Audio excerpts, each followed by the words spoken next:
Karibuni tena kwenye ulimwengu wa siasa, watazamaji wangu. Hapa ni Double Updates na ni matumaini yangu kwamba mnaendelea vizuri popote pale mlipo. Nina mafua kidogo, kwa hiyo utanisamehea hapo kwa sauti yangu.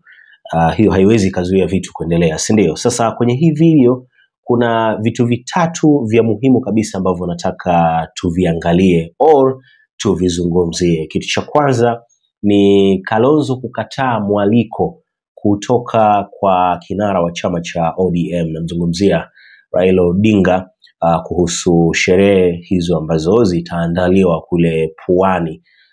Unajua ODM kwa zaidi ya miaka 20 wamekuwepo hapa na wanasherekea kama chama, wanasherekea mafanikio ya chama na hivyo vitu vyote ambavyo wamekuwa wakifanya kwa kipindi hiko. Lakini kitu cha pili ambacho nataka tuzungumzie ni kuhusu wafuasi wa Raila, baadhi yao kugoma kusupport William Samoei Ruto iwapo Raila ataamua kumuunga mkono mwaka 2027. Kwa nini?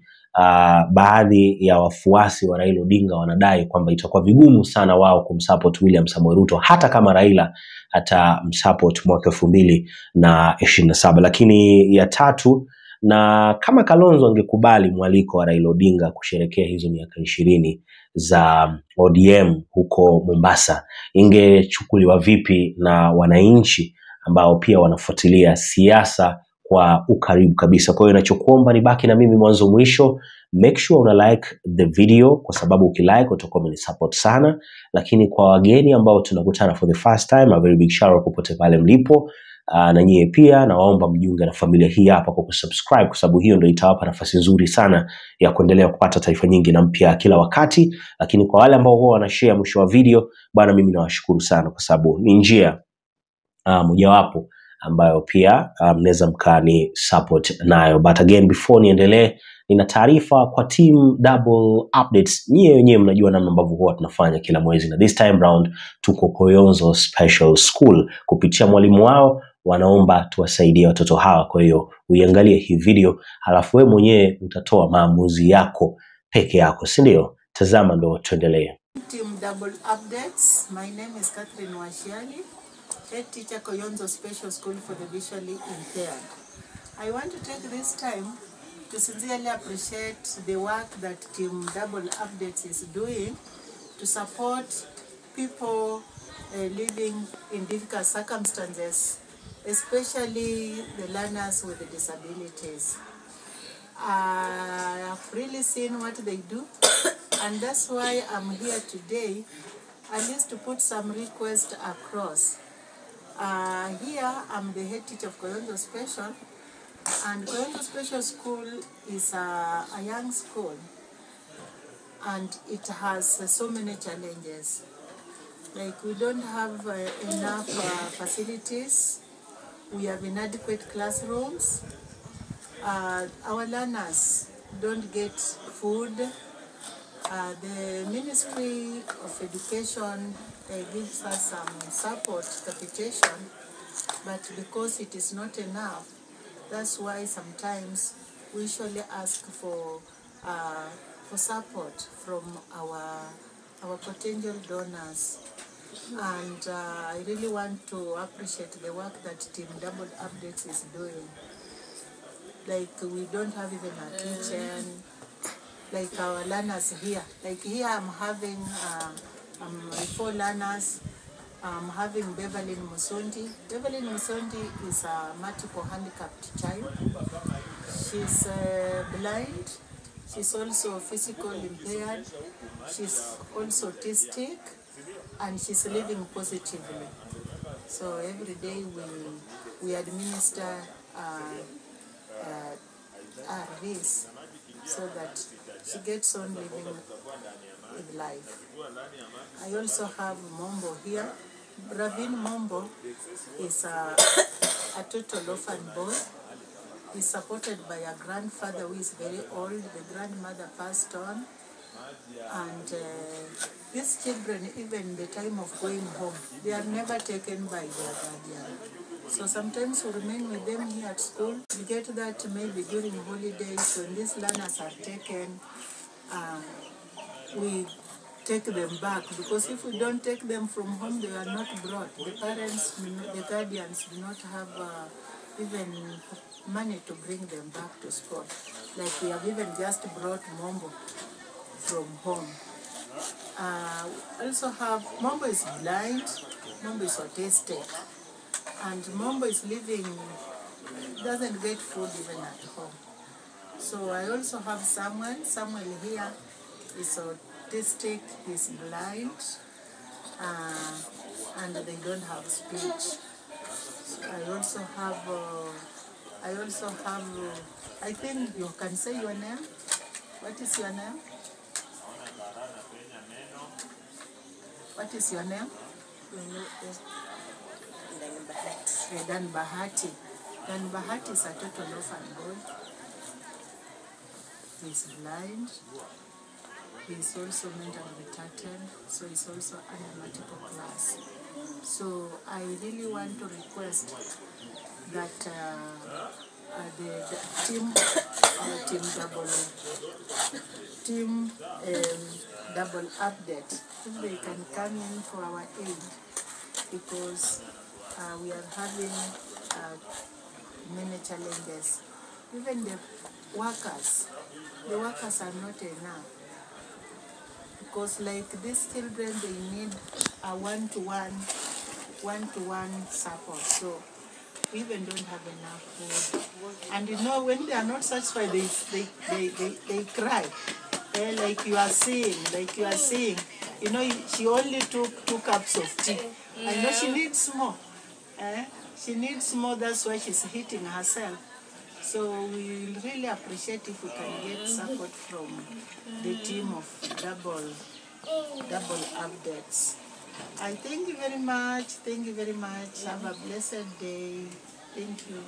Asanteni sana ndugu zangu ambao bado tunaendelea kushirikiana kuhakikisha kwamba hawa watoto angalau wanapata usaidizi kutoka kwetu. Tunafanya 50 bob challenge, na 50 bob challenge naifanya ndo tusafiri na kila mtu. Naelewa huko nje mambo sio mazuri vile, lakini kwa hiyo tukiweka kama 50 hivi, najua kila mmoja wetu ambaye ameguswa anaweza akafanya hivyo, kwa sababu kuna muda unakuta mtu anatamani kusupport lakini uwezo ndo hana. Lakini kwa hiyo nikishusha mpaka 50 inakuwa rahisi kabisa, na tukifanikiwa naamini watoto hawa pia watafurahia. Kwa hiyo kupitia nambari ambazo zipo kwenye screen, hiyo video ambayo umeiona, basi hapo ndo tunafanya jambo, then everything will be okay. Now, moja kwa moja tuanze hapa.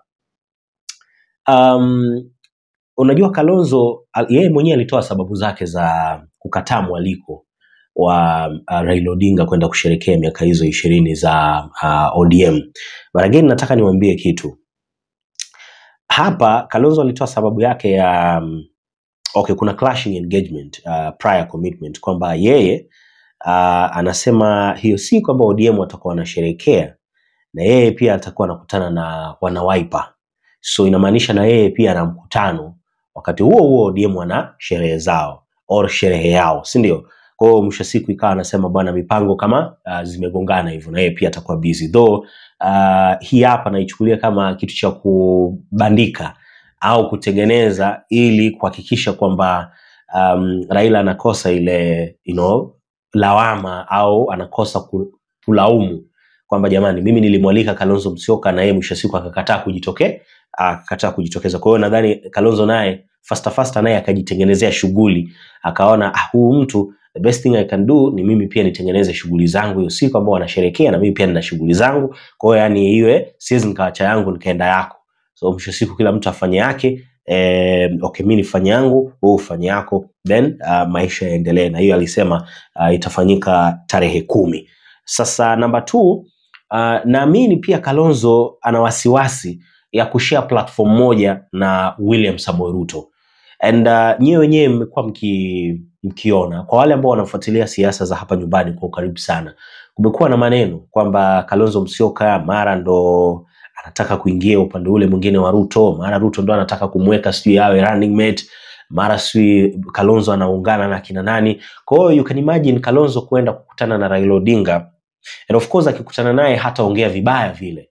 Umenipata? Kalonzo sio mtu wa kurusha maneno, sio mtu wa kuongea ovyo ovyo vile. Yani ni mtu ambaye waga yuko na ustaarabu fulani kwenye kuzungumza kwake. Yani huwa anaongea sio kama Rigathi. Acha nitumie mfano wa Rigathi. Rigathi huwa anaigonga jinsi ilivyo. Yani ikikuja hivyo anairudisha hivyo hivyo. Tena anaweza kaa anairudisha kwa moto kabisa.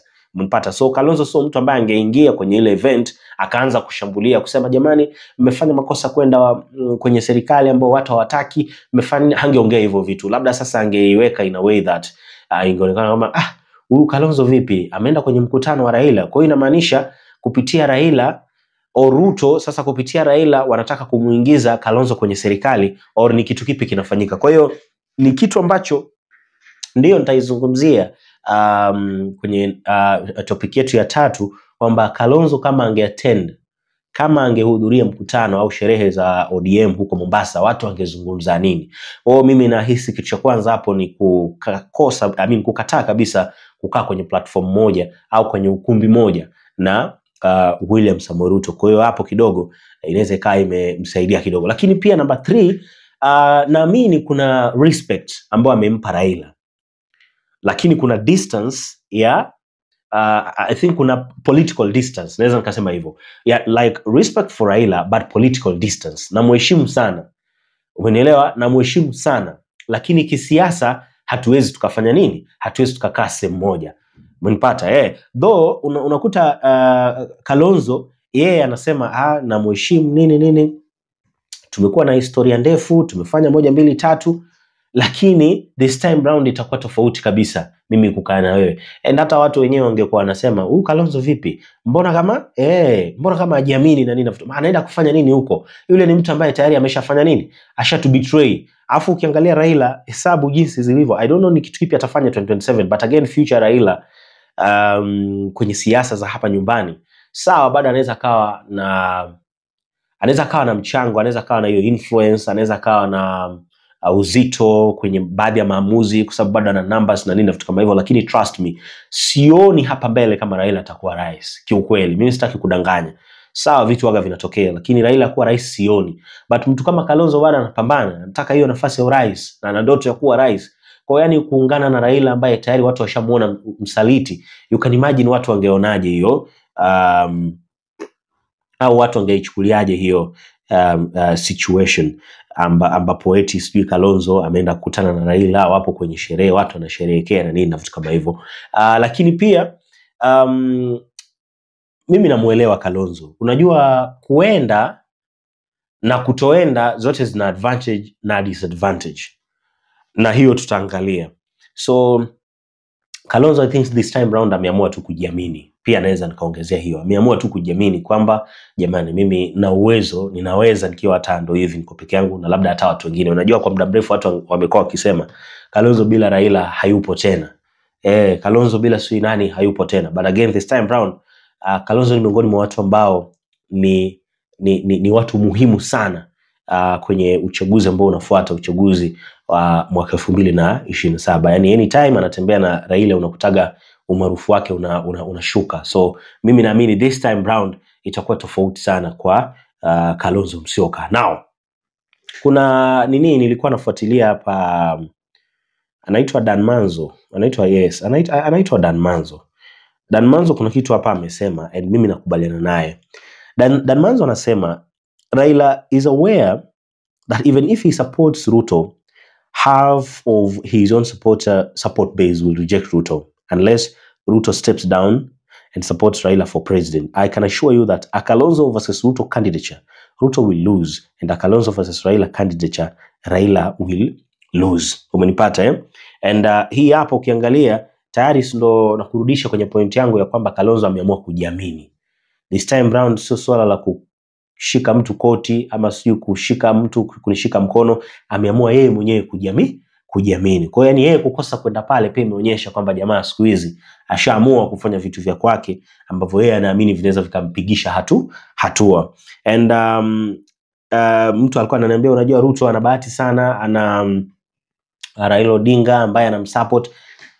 But honestly speaking, hata nyie ndugu zangu mkiangalia vizuri, mtagundua sio kila mfuasi wa Raila Odinga atampigia Ruto kura, hata kama Raila akiamua kumsupport Ruto. And let me tell you the reason why. Number one, kuna hiyo deep political loyalty and identity. I'm telling you, kuna mtu anapenda Raila kiasi cha kwamba akisikia Raila so candidate this time round, hasimami this time round, okay, ana support mtu. Kuna Raila kusimama na Raila kusupport mtu mwingine. Mimi nakwambia, yani mind yako, mtu ambaye tayari umeshampenda Raila sana, hautakuwa convinced kirahisi kwamba usupport mtu ambaye Raila ana support. Ile nguvu ambayo unamkaga nayo kwenda kumpigia Raila kama do candidate, iwezi kuwa sawa na hiyo nguvu ambayo utamka nayo kwenda kusupport mtu mwingine ambaye Raila ndo anakuambia muende umsupport. That's the truth. Alafu pia in politics, namna ambavyo watu wanageukana. Ukishamchagua kwa sababu Raila ndo alimweka, then what next? Akikugeuka wewe utafanya nini? Kama Raila mwenyewe ndo hakuna kitu ambacho atafanya, wewe utafanya nini?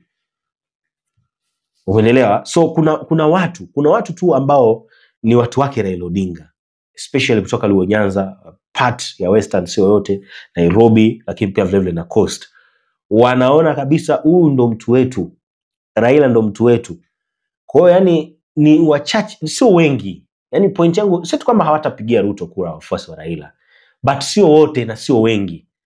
Unipata, kuna watu ambao hawatafanya hivyo. Compare to kama Raila ndo atakuwa amesimama, ingekuwa tofauti, watu wangejitokeza tena kwa numbers kubwa sana. Lakini unaona kabisa this time round ni Raila anatumana, and then mkamsupport yule mtu mwingine. So itakuwa ni vigumu sana. So bottom line hapa ni kwamba voter loyalty to Raila is not always transferable. Kuna watu tu wanamwamini hivyo Raila na ni Raila tu. Ni kama sio Raila anaona kabisa hakuna haja. Wapo watu kama hao, wapo, I'm telling you. Then kuna historical rivalry with Ruto. Historia haidanganyi. Historia haifutiki. Yani hata kama Raila akimsamehea Ruto, historia ipo. Unajua Raila Ruto wamekuaga na history ambayo ni complicated. Including falling out mwaka 2007, uchaguzi. Wakawa opposite sides. I think subsequent elections 2013, 17, 2022. And at some point Raila supporters waga wana blame Ruto indirectly or directly kwamba huyu mtu alitubetray, and at some point kama angekana sisi tungewin. Sasa mtu wetu ndo huyu anatoka, yeye anataka tumsupport. Kwa nini? Yeye tayari ashakuwa rais, ndoto zake ameshazitimiza. So sisi tunapata nini? Umeelewa mtazamaji wangu? Kwa hiyo inakuwa vigumu kidogo kwa baadhi ya wafuasi wa Raila kumsupport William Samoei Ruto. Lakini pia distrust in Ruto's leadership. Kuna watu hawapendi, ni watu wa Raila ndio, lakini hawapendi namna ambavyo Ruto anafanya mambo yake. Hawapendi kabisa uongozi wa William Samoei Ruto. Kuna vitu vingi tu tangu mwaka 2022 hazijakaa vizuri. Watu wengi wameuawa, especially watu wake Raila Odinga, hata kama ndio hivyo na support William Samoei Ruto, lakini kuna watu wanakaga hivi chini wanakumbuka hizo nyakati. So and they are always like, hapana, sisi Raila ametubetray, ndio ni mtu wetu, mtoto wetu, bla bla bla, but Ruto naye hapana, kwa sababu ya vitu ambavyo ametufanyia. Na mpaka dakika hizi hapa tunaongea tujai kupata nini? Haki. Kwa hiyo inakuwa vigumu kabisa watu kufanya nini? Kumsupport watu wake wengine Raila Odinga, kumsupport William Samoei Ruto 2027. Lakini pia kuna internal ODM and Azimio dynamics. I don't know kama bado Azimio ina exist. Sijui. Sijui. Kwa sababu Raila is not only the influential figure, though nadhani yeye alishatoka Azimio. But again, kuna viongozi wengine. So talking about Azimio, talking about Raila wa 2022, lazima unawataja kina Kalonzo, kina Martha Karua, kina Eugene Wamalwa, kina Uhuru, kina nani wote, Jubilee. So uwezo kaniambia ile nguvu ya 2022 ya Raila ndio itakuwa nguvu ya Raila 2027. Itakuwa ni vigumu sana. Kuna watu ambao walikubali Raila kwa sababu ya kina Kalonzo ambao hawatakuepo. Kwa mfano kama Kamba votes hazitakuepo tena. Kwa hiyo niambie kwa upande wako, unasemaje? Like wewe unaona bado wakimpigia Raila, wakimpigia Ruto kura kwa sababu Raila atakuwa amesupport? Haiwezi. Lakini pia kuna generational shift. Hapa kwa generational shift ndio unakuta kuna hii younger generation, Gen Z, ambao wamekuja na wataki kutambua kama ni Raila au chama gani. Wao wanatambua tu mtu ambaye anaweza akachapa kazi, mtu ambaye anaweza akaaminiwa na akapewa ofisi na akadeliver na akafanya watu wapige hatua na inchi iwe busy, watu wafurahie, vitu vitengenezwe na mambo kama hayo, mtazamaji wangu. So ni baadhi tu za sababu ambazo zinaweza zikafanya watu wake Raila Odinga kukosa kusupport Ruto, hata kama ataamua kusupport William Samoei Ruto hiyo 2027. But again, kama sasa tumalizie, kama Kalonzo angekubali kuhudhuria mkutano wa Raila huko Mombasa, yani si ingekuaje? Unajua kuna watu wanasema eti ingeonekana ka unity signal fulani. Unajua ni both sides. Unaona, unaweza ukaiangalia kwa ango ya Kalonzo kwenda mkutano au sherehe za ODM ni njia ya kuingia kwenye serikali kupitia Raila. Ruto anaweza kaa anamtafuta lakini kupitia Raila. Kwa hiyo kupitia Raila itakuwa very easy. Mnipata? Ambayo ni uongo. Ambayo Kalonzo unajua anakaa hivi chini anaangalia anasema hata kama ni alliance wacha ikae. And I don't think kama Raila anaweza Kalonzo kama anaweza akarudia hizo story. Eti handshake na Raila nini? Anajua Raila mwenyewe ashapungua makali. Kwani unadhani ajui? Confidence ambayo umeona, hiyo confidence ya Kalonzo ya kusema ameni-invite na siendi. Umeona Anajua. Hebu angalieni hii video. I can tell you what I've seen on the table. Ni kwamba Raila Odinga ameniandikia barua, a very nice letter. My dear brother, as a founder member of ODM, all right, ninakualika kwa shughuli. There will even be a dinner event on the 10th. And unfortunately, I'm going to reply nimwambie on the 10th we will have the National Delegates Congress of Wiper Patriotic Front. Kwa hivyo mimi sitafika huko. I wish them well. I gather William Ruto will also be invited as a founder member, but I will not be there. I hope I've answered, you know. Anajua hapa watu wanaweza wakawa wananiona sio poa. Watu wangeniona kama mbona kama umechanganyikiwa. So I think kuna vitu vingi tu ambavyo watu wangeongea mambo. Kalonzo hajiamini, mbona anaenda kwa Raila, huyo ameisha, umeniona wewe umekuwa kidanganya muda mrefu, unaenda kufanya nini? Watu wangeongea sana. Kwangu mimi amefanya vizuri. Kuna wengine naona wanasema angeenda tu ndo apate supporters wa Raila. Trust me, kuna watu wa Raila watamsupport Kalonzo. Hiyo niko sure. Kalonzo amesimama na Raila muda mrefu sana, hata nyewe wenyewe mnajua. Kuna watu bado watamsupport tu. So I don't think kama italeta issue kubwa kama akikosa kwenda. Watu wake Raila, kuna wengine ambao huwa wanasema Kalonzo tena vizuri sana kwamba jamani, sisi tunampa kura huyu Kalonzo kwa sababu amesimama na sisi muda mrefu. Hawezi kupigwa. Anapigwaje huko Nyanza? Ndio watu wanaweza kaa so wengi ambao wanamsupport, lakini amesupport Nyanza vizuri sana. So ndo kitu ambacho mimi naweza nikasema, mtazamaji wangu. So niachie maoni yako hapo chini kwenye sehemu ya comments. Lakini the most important thing, make sure you subscribe kwa ajili ya kuendelea kupata taarifa nyingi na kila wakati. Bye bye.